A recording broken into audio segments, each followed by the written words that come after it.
Salut tout le monde, j'espère que vous allez bien. En ce qui me concerne, ça va plutôt pas mal. Alors comme d'habitude, on met les petits pouces, on s'abonne, on pose des questions. Les questions, j'y répondrai avec plaisir. N'oubliez pas que sur la chaîne, vous avez une playlist qui vous permet de ne pas vous perdre parmi toutes les recettes. Vous voyez, si vous cherchez une recette d'entrée ou une recette de quiche, vous avez la rubrique dédiée.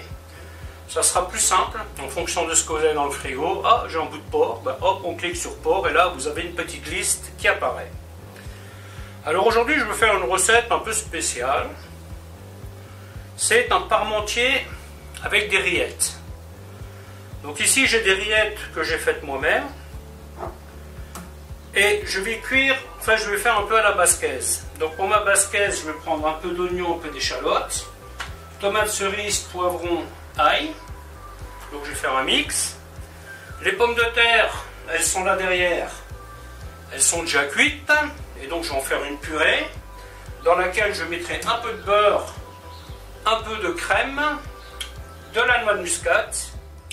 Et ça me permettra donc de monter mon parmentier. Une fois que le parmentier sera dans son plat gratin, j'y mettrai un petit peu de chapelure. Bien entendu, ce plat-là, je vais le faire avec de la graisse d'oie. Je ne vais pas y rajouter d'autres matières grasses. Parce que la rillette a quand même déjà entre 25 et 30% de gras.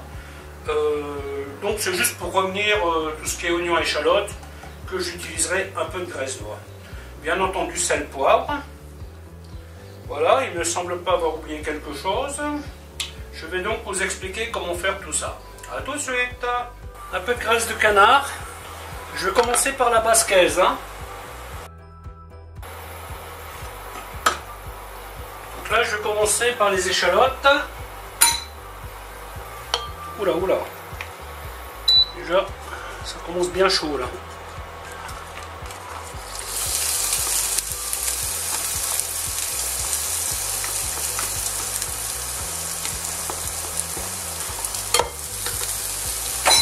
Là, j'ai éteint le feu pour que ça ne brûle pas.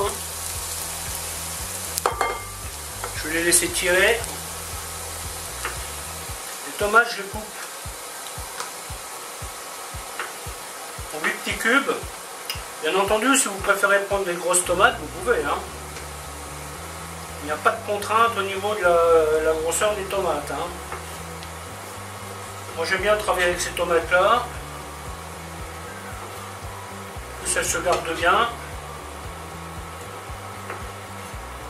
Voilà, maintenant on repasse un peu au chaud. Voilà. Bon, l'idée c'est de faire suer les échalotes sans les colorer.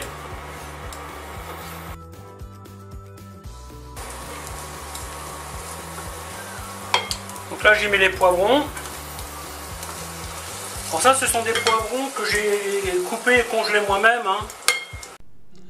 Donc, ils vont rendre un peu d'eau que je vais faire évaporer. Et ensuite, je vais rajouter un petit peu d'ail dans les tomates. Et pendant ce temps, on attaque les pommes de terre en robe que l'on épluche.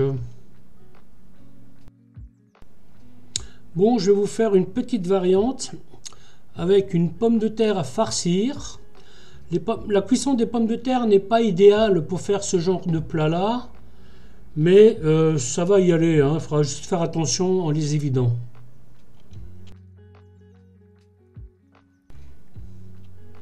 Ensuite on met les tomates, donc avec l'ail que l'on a mis dedans, une petite goutte de vin blanc,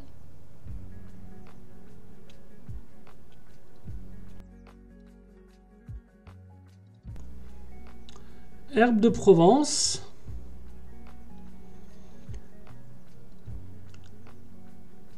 et voilà, on va faire réduire ça à sec.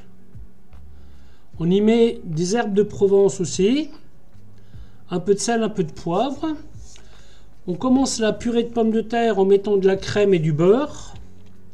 Pommes de terre encore un peu chaudes, c'est l'idéal. Et on assaisonne. On y met de la noix de muscade.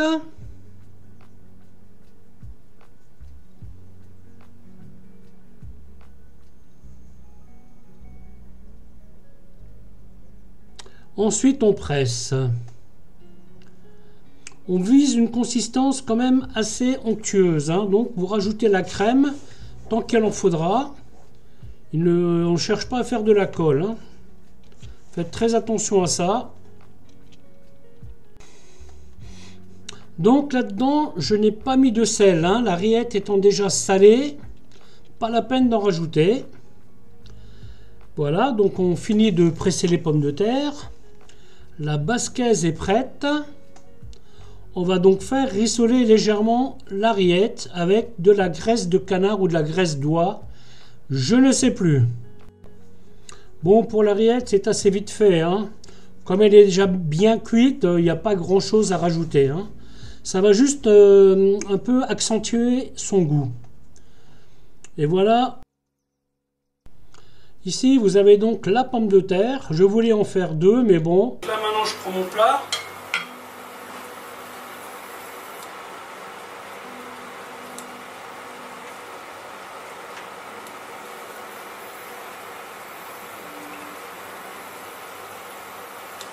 Je pensais qu'il était un peu trop petit, mais en fait, non, il a la bonne taille. Et j'avais déjà une couche en dessous, vous voyez, hop. Le plat, vous pouvez le graisser légèrement, le beurrer, hein.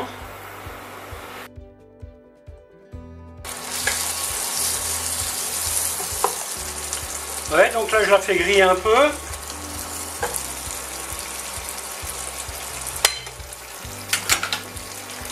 Ensuite, j'y rajoute la basquaise.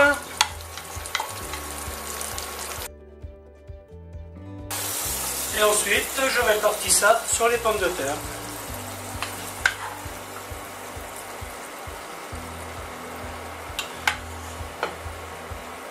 Ce que vous pouvez faire aussi, si vous voulez, c'est le laisser reposer quelques minutes dans une passoire. Comme ça, vous enlevez un peu de graisse, hein. Attends. Pas trop vite. Parce que si je veux faire la variante, il faut que j'en garde un peu. Tout de suite prélever la pomme de terre pour faire la variante. Voilà. Ensuite, petit combine. Vous voyez, plutôt que de mettre un gros paquet, vous mettez des petites cuillères comme ça. Ça sera plus facile à étaler après. Même si votre appareil n'est pas vraiment liquide, mais la différence de texture, vous voyez, c'est un peu embêtant de... Ça, je vais le mettre au four une vingtaine de minutes à 180 degrés. Dis donc, un peu de choses près là. Oh, tant pis, allez. On ne devrait pas faire ça normalement, mais bon. Ça m'embête de garder un petit bout comme ça qui ne sert à rien. Quand vous faites ça par sécurité, le cuisez sur une plaque. Bah, du coup, hop, on va faire ça comme ça.